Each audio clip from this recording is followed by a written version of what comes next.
বৃষ্টির দিনের গল্পগুলো সত্যি একটু অন্যরকম হয়। এমন একটা দিনে সবসময় তো খিচুড়ি, ডিম ভাজা, ইলিশ মাছ এগুলোই খাওয়া হয়, কিন্তু আজকে অন্যরকম কিছু বানালাম। আসসালামু আলাইকুম, কেমন আছেন সবাই? নিউ আরেকটা ব্লগে আপনাদেরকে আবার ওয়েলকাম করছি। সকাল থেকে দুপুর পর্যন্ত মেঘলা মেঘলা দিন ছিল, কিন্তু বৃষ্টি ছিল না। দুপুর 2টার পর থেকে মুষলধারে বৃষ্টি নেমেছে। আর এই বৃষ্টির দিনে আমার বাগানের সামনে যদি দাঁড়াই, তো মনে হয় কোনো জঙ্গলে দাঁড়িয়ে আছি। প্রতিটা গাছের পাতা থেকে টপ টপ করে বৃষ্টির পানি পড়ে। স্নিগ্ধতা, মুগ্ধতা সবকিছু মিলেমিশে একাকার হয়ে যায়। আমি ক্যামেরায় কতটা আপনাদেরকে দেখাতে পারি জানি না, কিন্তু আমি নিজেই এত পরিমাণ মুগ্ধ হয়ে যাই। কিছুক্ষণ ভিডিও করার পর এখানেই বসে থাকি। সবসময় চেষ্টা করি বৃষ্টির দিনগুলো একটু উপভোগ করার জন্য অন্যরকম কিছু করার। আজকে যেহেতু বিকেল বেলায় বৃষ্টি, তাই বাচ্চারা বললো তারা স্যুপ খাবে। তো আমার মনে হলো যে আজকে তাহলে ডাম্পলিং মোমো স্যুপ বানাই। ডাম্পলিং মোমো স্যুপ বানানো খুবই সহজ এবং রেস্টুরেন্টে এর প্রাইস রেঞ্জ অনেক বেশি থাকে। পেঁয়াজ, কাঁচামরিচ, আদা, রসুন, গোলমরিচের গুঁড়ো, পরিমাণ মতো লবণ এবং সামান্য একটু রান্নার তেল দিয়ে মাংসগুলো গ্রেট করে নিব এবং গ্রেট করা মাংসগুলো দিয়ে মোমো তৈরি করে নিব। এখানে আমি বড় চিংড়ি, সসেজ একসাথে ফ্রাই করে নিব।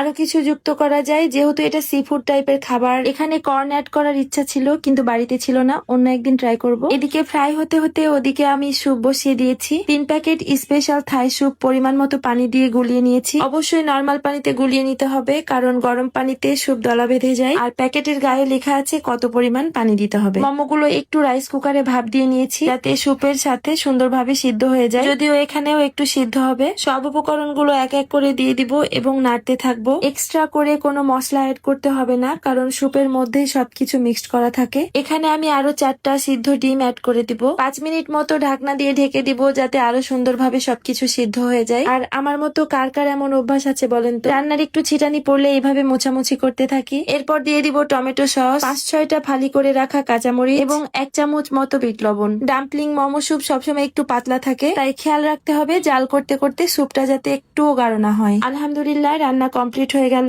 বাইরে ঝুম বৃষ্টি পড়ছে, সাথে গরম গরম ডাম্পলিং মোমো স্যুপ। আমার এই জঙ্গলে বসে বৃষ্টির দিনে এরকম খাবার উপভোগ করব, আর কি লাগে বলেন তো? খুবই হেলদি, সহজ এবং সুন্দর একটা রেসিপি। অবশ্যই বাসায় একবার হলেও ট্রাই করে দেখবেন। আজকের ভিডিওটা এখানেই শেষ করছি। আবারও নতুন কোনো গল্পে দেখা হবে, কথা হবে। কেমন হয়েছে অবশ্যই কমেন্টে জানাতে ভুলবেন না। সবার জন্য শুভ কামনা রইল। আল্লাহ হাফেজ।